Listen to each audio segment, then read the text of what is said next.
Good morning, Atlantis. That song was for Danny. Hey, Shane, good morning. It's good to hear your voice. I want to thank the folks at the University of Texas at El Paso, and go Miners. And Sonny, we need to congratulate you this morning as well. You're setting records every second you're up there. It's just I'm in the right place at the right time, and it's just an honor to be up here. I tell you what, even when the station has little problems, it's just a beautiful, wonderful place to live. So you guys, thanks for all your support.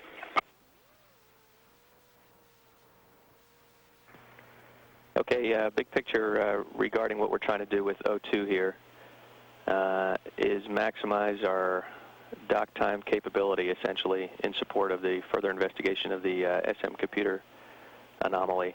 And where we are with that is we have enough O2 to guarantee at least one extra docked day.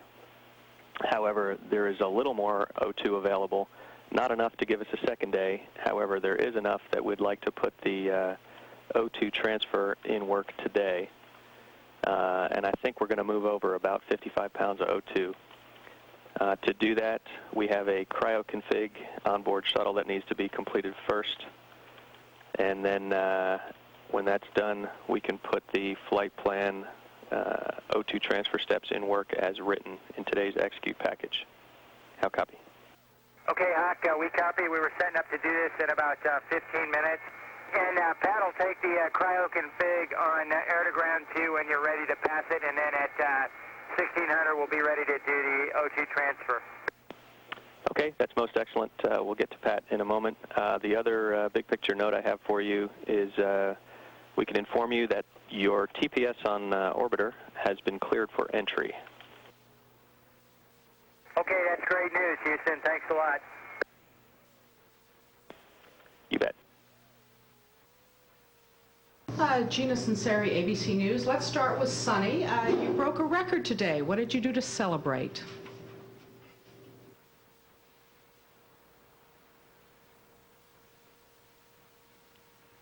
Had a lot to do up here today. We're still working on the Russian computers as well as working on getting the hydrogen vent valve installed on the inside. So I think I had a couple wrenches in my hand, and that was pretty much how I celebrated today.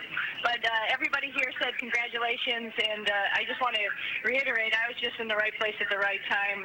There's many people who could have done it before me, and many who will probably surpass that record in the future. But thank you. And I have a question for Clay Anderson. Clay, you sort of gotten a crash course in space station maintenance this week. How's it been going? I think I'm hanging in there. It kind of reminds me of one of my first swimming lessons when I just got tossed in the water and they told me to kind of survive. So everybody's been very helpful, Sonny especially, and we're going to get through all this just like NASA always does. And then for Oleg and for Fyodor, gentlemen, how is the troubleshooting going on those Russian computers? So, in the first time it was too terrible for us because we don't understand about everything. Every computer is computer, yes, and nobody understands very well about what is thinking and what happened in next time. But now we fix this problem and everybody in shuttle guys, and we are very happy about this situation. I hope in MCC Houston, MCC Moscow, everybody is very glad for this situation. And we fixed this, and we continued our flight. It's good news. Thank you. This is Tarek Malik from Space.com and Space News, and my first question is for Commanders Yurchikin and Sturko. This last week has been kind of a roller coaster for some of us on the ground here, watching you wrangle solar arrays and the computer glitches and whatnot. How tough has it been, to have, a docked mission as well as kind of wrangling all of these challenges?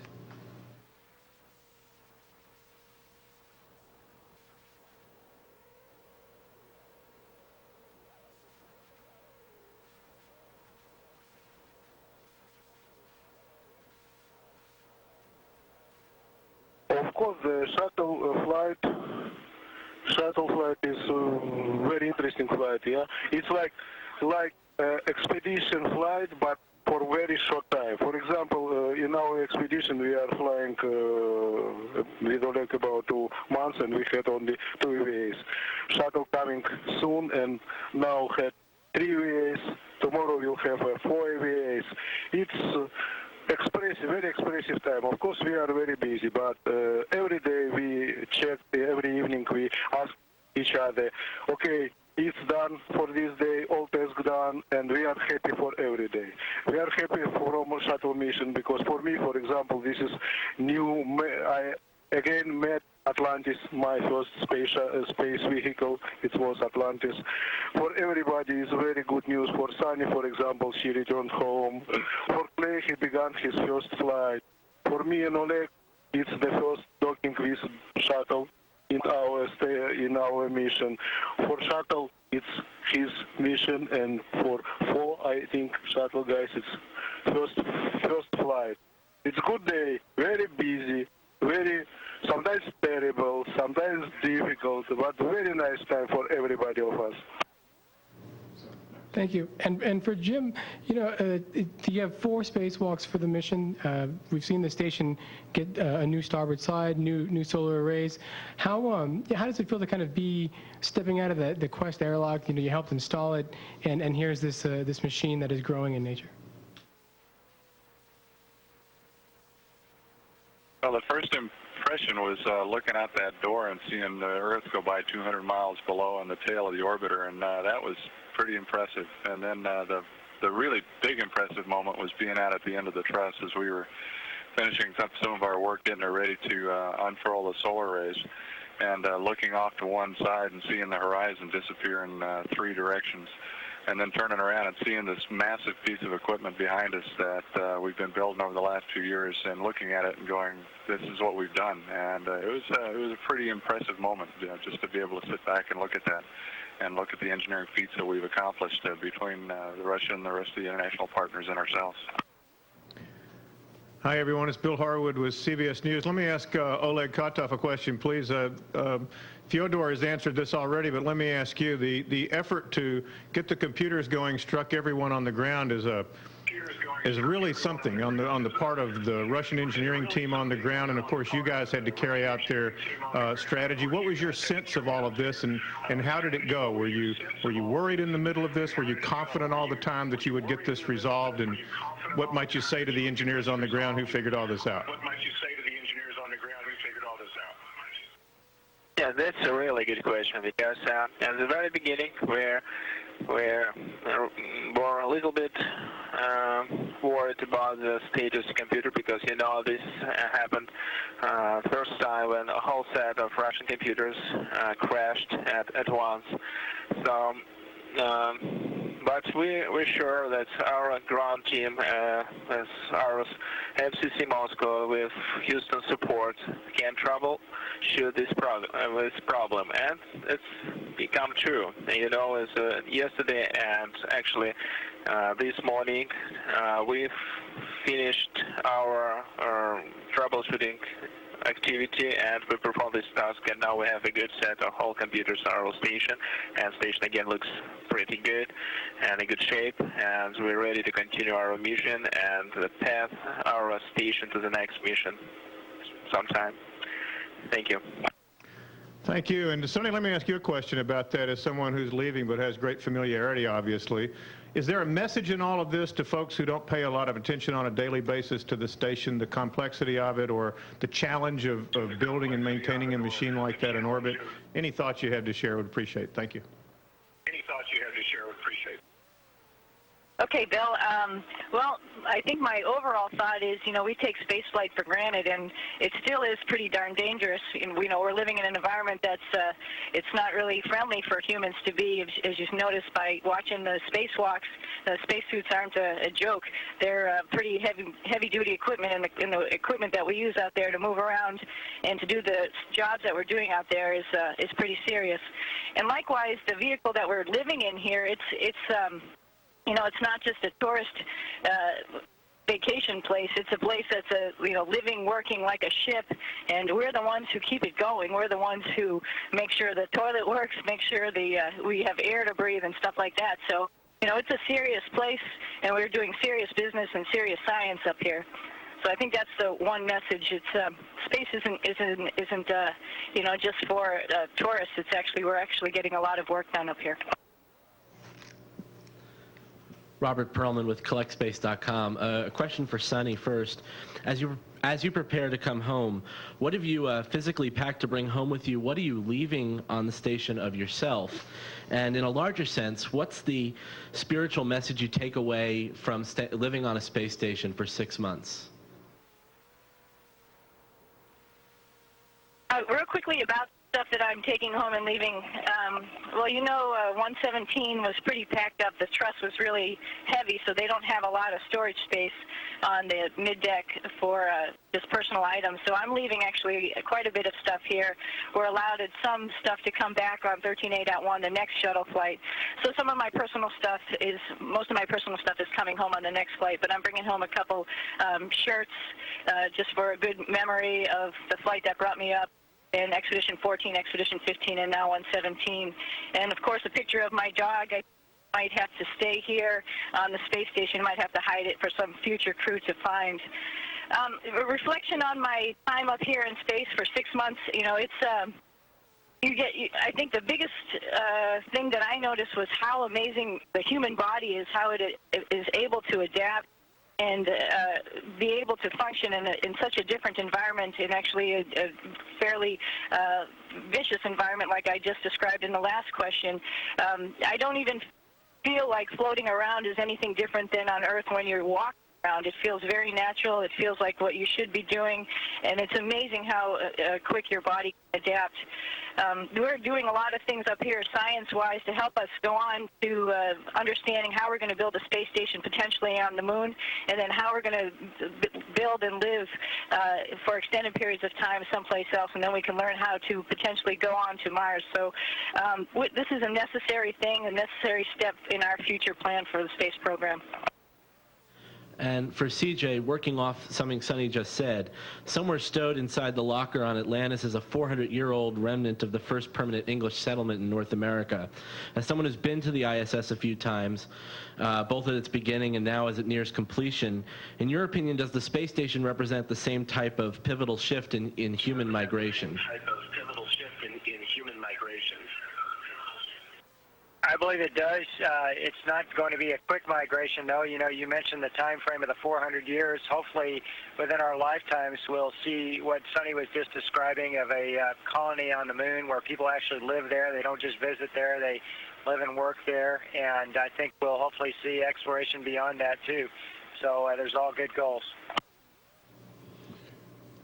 Todd Halverson of Florida Today. I guess for CJ, I'm wondering if you have any real concern about re-entering with the OMS pod blanket in the condition it's in. A lot has been made of it down here, and I'm just wondering what your thoughts are now that the repairs have been affected. Todd, I think you heard a lot about the team that developed the repairs, and I was inside with Pat Forrester yesterday when Danny Olivas did the repairs, so we had a very good view on the WVS system of the work site, and I have a lot of confidence in Danny's work, so I think that we're going to be in a good shape.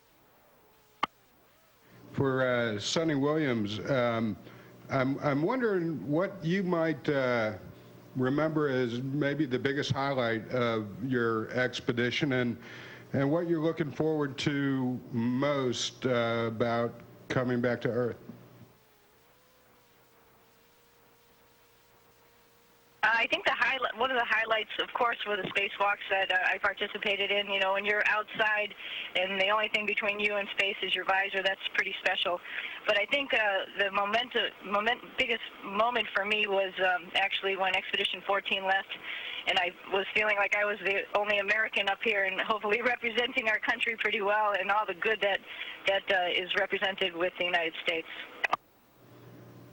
Thanks. And for Clay Anderson, 15 times I think you applied for the astronaut corps, and you finally got in, and now you're finally on orbit. What are your first impressions of spaceflight? Is it everything you've anticipated?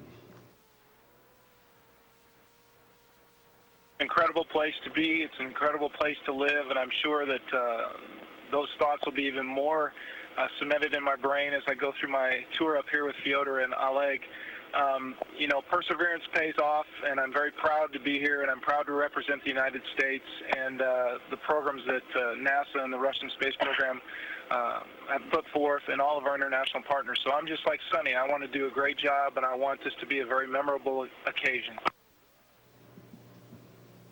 It's Mark Carreau from the Houston Chronicle for Sonny Williams. Are you prepared to return to gravity, and how do you think you'll do when you start to readjust? Thanks. Well, I'm a little bit nervous about that. To be honest with you, I've never done this before, so I don't really know how everything's going to work out. But I think you guys know that I've been working out pretty hard up here. I was a little bit sad we couldn't use the TVIS for a day or so because of the computer program problem, and so we had to sort of shut down activities in the SM, and I was a little bit worried about that because that's one of the best things I hear for you to prepare you for getting back working on Earth again. But I think I'll do okay. I've worked as hard as I think as anybody can work up here physically, so we'll just see how it goes. Juan Lozano, the Associated Press. I guess for anybody who wants to answer, if anybody could talk about as far as what kind of the computer problems this past week, what kind of impact did it have on sort of the quality of life on the space station? And also, was there ever any point anybody was really worried that the problems couldn't be resolved?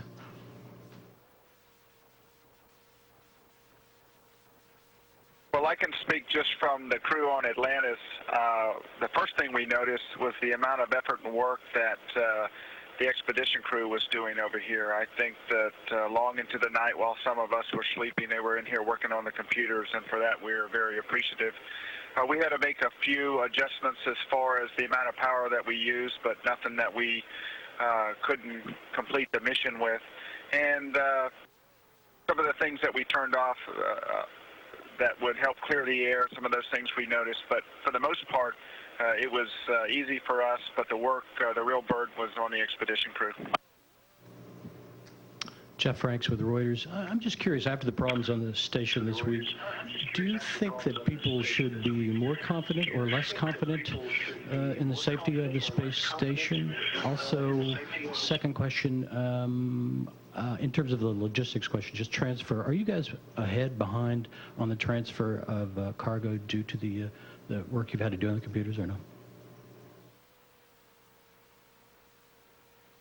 For the first question, I would say definitely be more confident. It just shows you, given any problem that we face in this environment or situation, that we can overcome it.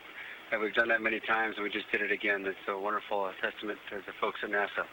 As for transfer, JR is just pretty much done with that. We're very close to finishing that up, and we're looking forward to getting that complete.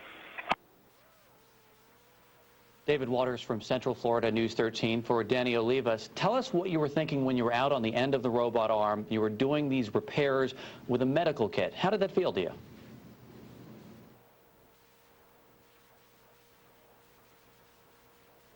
Well, you know, I had a great deal of confidence going into it because I knew that the procedures which had been developed, I knew a lot of the people on the ground who developed them because I had an opportunity to work with them as we worked through some of the repair efforts after Columbia. And the solution they came up with was certainly in line with what my thoughts were on how to proceed. And so, you know, everything had been done in such a fashion to really make it as foolproof as possible. And so, you know, I think the proof is in the pudding that a fool like myself could, you know, get that done and make it meet the requirements. So I was feeling very, very good about it.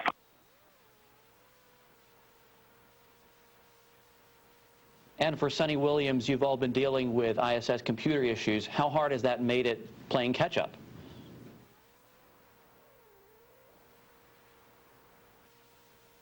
Well, these two wonderful gentlemen right around me have, like mentioned before, have really worked day and night to make sure the computer problem hasn't really impacted any of the mission that's going on or really any of our daily life up here.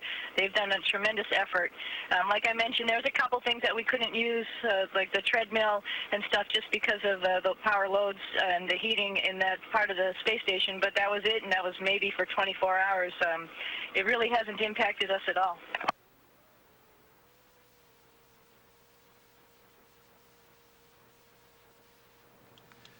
Peter King with CBS News Radio. And for Sonny, while you still have the mic, I know you've talked about being in the right place at the right time on setting the record, but a couple things. First, were you aware that this is also the anniversary of Valentina Tereshkova's flight?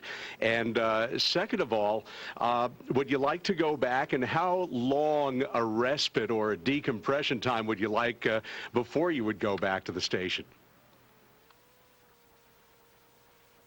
To be very honest with you, I didn't realize it was the anniversary, but wow, that's pretty neat. I'm pretty honored to share a similar date in history as Valentina Tereshkova. That's pretty amazing. I would love to come back. Like I have mentioned before in the past, it's a beautiful place to live and work. I mean, what a great view of our home planet, and lots of good science that we're doing up here. So, you know, I would absolutely love to come back. But, you know, there's a long list of astronauts ahead of me that need to get up here and fly it and experience it for themselves, so we can go back and tell our families and our friends all over the world and country how beautiful it is. So we'll see. We'll see how long. I don't know, maybe 4 or 5 years. Maybe I'll come back. We'll see.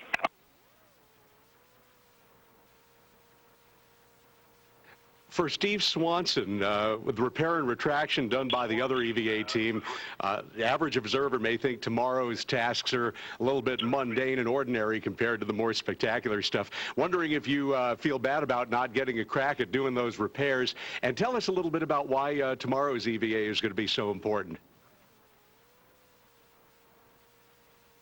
No, I don't feel bad. Every EVA is good, a good EVA, and they did a great job the other day, and I'm really proud of them. For tomorrow, we will. Our biggest task, I think, is to get the alpha joint open and ready to go, so that the solar rays can track the sun, and we can also then have the MT. We'll clear the path for that, and have that be able to go out as far as it needs to go for the next mission, so they can put on the next piece. Those are the two big things I believe we need to accomplish tomorrow, and those are big keystones in the building of the space station.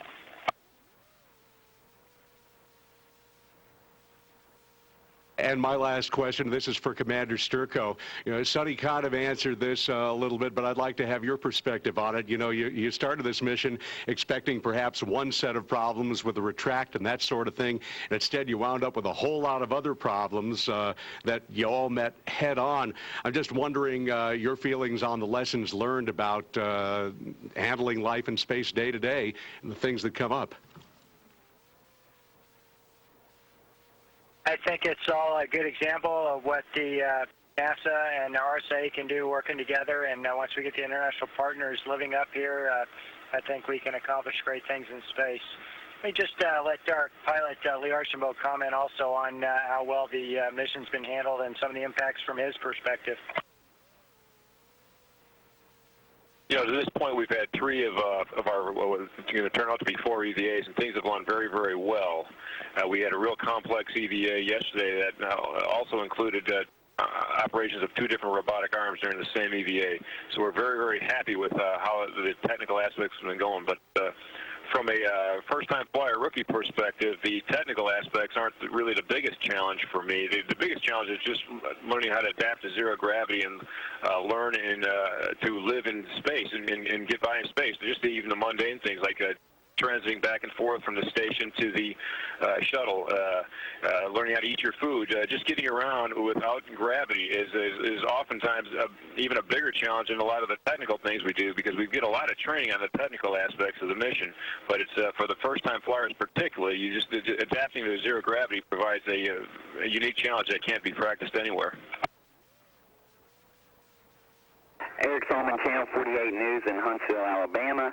Just a quick couple of questions for you guys. Most of my questions will be related to Marshall, and my first one goes for the shuttle crew. If you guys could just talk a little bit about the launch. How was the launch and the ride-up?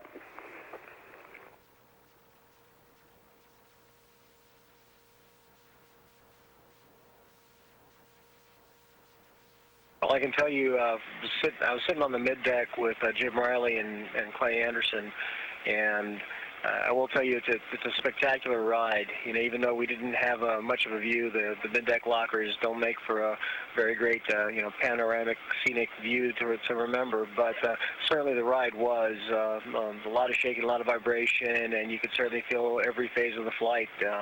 It was a smooth ride. We got here without a problem, and so we certainly did enjoy it. Just to follow on, I was on the flight deck and got to see out the windows, but I have to agree with Danny. It was quite amazing.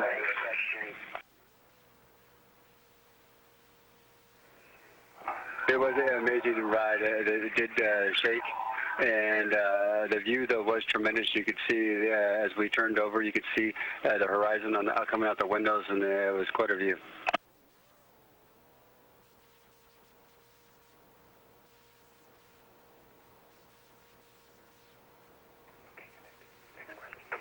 All right, and my next question is for Sonny. First off, love the hair. I wanted to ask you about the Payload Operations Center and how is it working with them, and how's that been going for you guys? They're awesome. They're great. You know, we have our daily planning conference. We're talking to them every day, and then we're working here in the lab doing science experiments and interacting with them on a daily basis, sometimes hourly basis, depending on the science experiment we're doing. And the folks there are just great. They're awesome. They're professional. They're always there to answer questions. They're in touch with all of the investigators all over the world and are able to answer any questions we have. And I really appreciate working with them, and I'm going to sincerely miss doing the science and being able to talk with them, particularly on Saturday morning.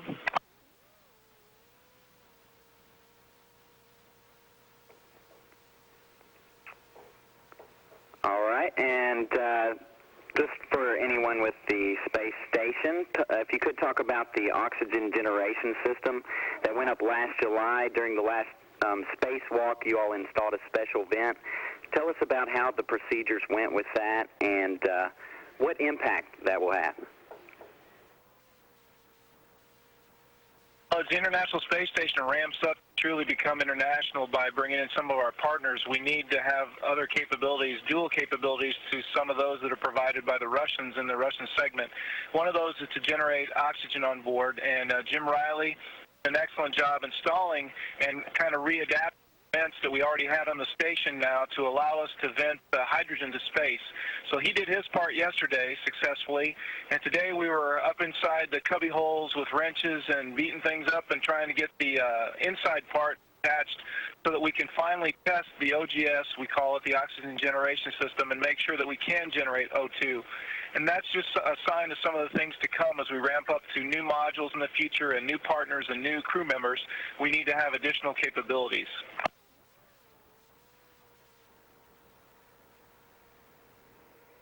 All right, and my last question will be for anyone to answer. It's obviously the Space Camp's 25th anniversary. They just graduated their 500th camper. Just could someone talk about how important the public interest is in the space program?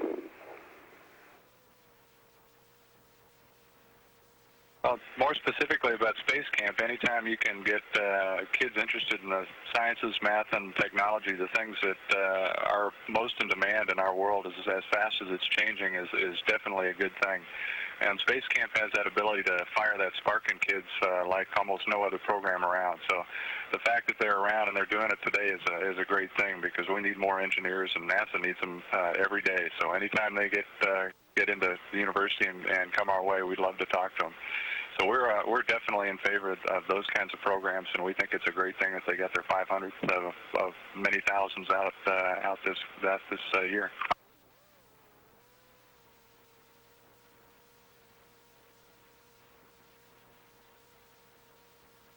Atlantis ISS, this is Houston ACR. That concludes the event.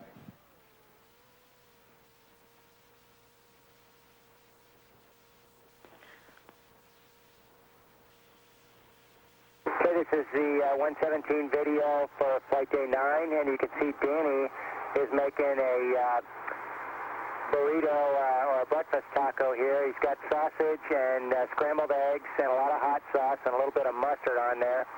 And it looked really delicious. Of course, you can see it's a challenge in space getting all that to stick together, and he did a really good job with it.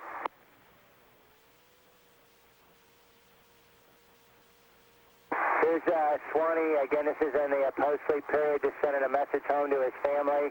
You can see it's interesting because he's hanging on the ceiling when he does that. Of course, we like to jump on the bike first thing, get a little morning bike ride in.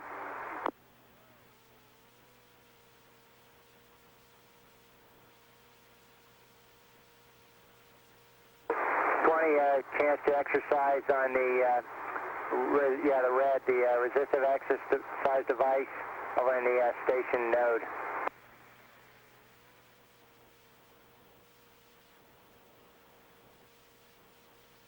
One of the first things we set up was an oxygen transfer to take shuttle oxygen and put it into the ISS airlock O2 tanks. That involves some commanding on the computers.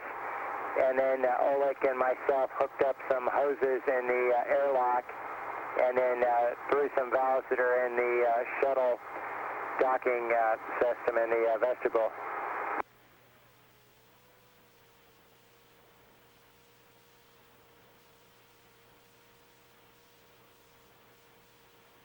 Hooking up of the oxygen transfer is high pressure oxygen can be very flammable, so we're very careful. We wear surgical gloves when we actually make the connections. Right there, we're just inspecting the valves.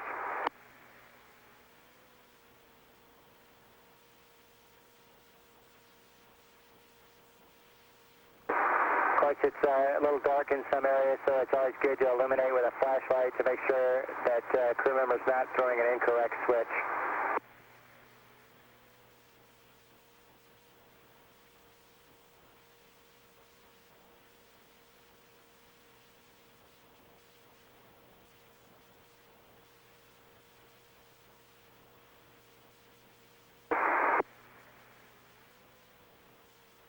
Here comes Danny translating through the lab area. You can see the crew has adapted well to the zero-G environment. It's a little tricky translating through the station. Make sure you don't kick any of the expensive equipment that's hanging around on the walls.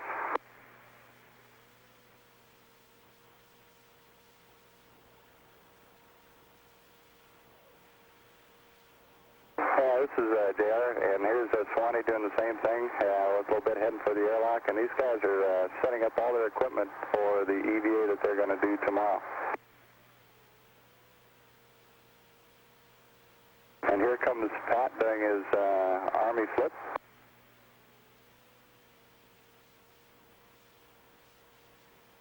Right now, this is Clay, and I'm checking the pressures.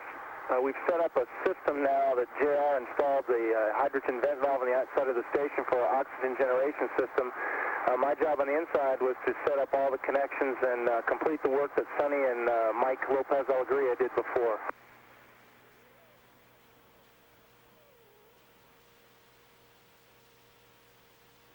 Here's Pat on the right and Steve Swanson Swanee on the left, and these guys are doing their prep for the EVA for tomorrow. They're getting their helmets ready, putting some anti-fog inside there so that the visors stay clear. And here's CJ and I packing up some of the gear that's coming home, or Brew, I'm sorry, packing up some of the gear that's going to be coming home with us. That's some of the equipment that we took off the outside of station on EVA 1. And there's Brew, and he's working on one of the laptops in the station.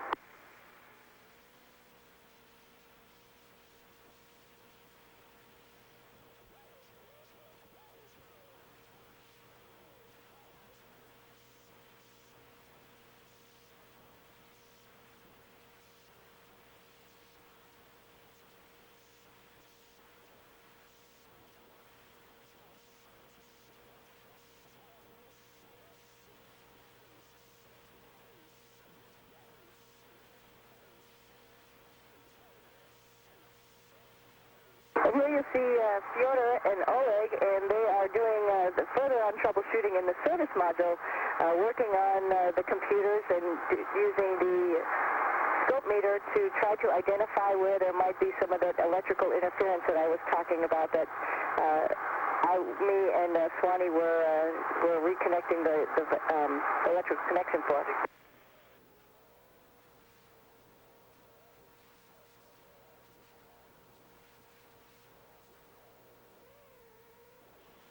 And that's me, Clay, zipping up inside the station to work on the valves that we talked about for the hydrogen vent that JR had put on the outside. We also are working with fittings that need to be cleaned, and we're dealing with some cleaning right now before we actually hook up the final connections. Once we do that and everything's connected, the ground control team will begin to open various valves and check for pressure integrity along the way to make sure that when we finally open all the connections that we need, we can vent hydrogen to space.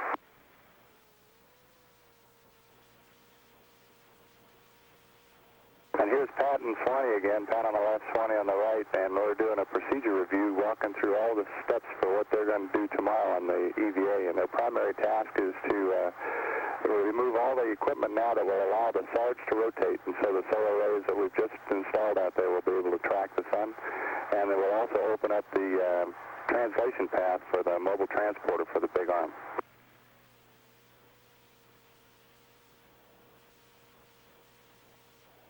This is just finishing up some O2 transfer with JR up on the Orca pump, and we're commanding the RPC to open.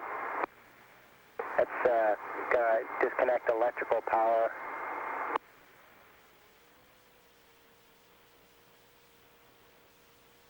After we did that, then we deconfigured the hoses, the O2 transfer hoses that I mentioned earlier.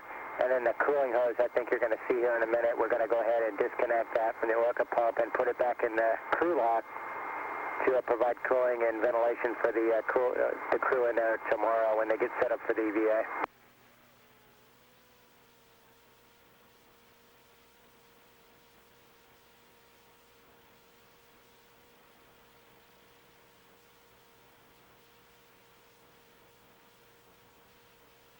And here you can see Daniel Levis working with the crew, EVA crew tomorrow, Steve Swanson and Pat Forrester, getting them, putting them in bed in the airlock tonight, and that's where they're at right now, in their camp out overnight in the airlock.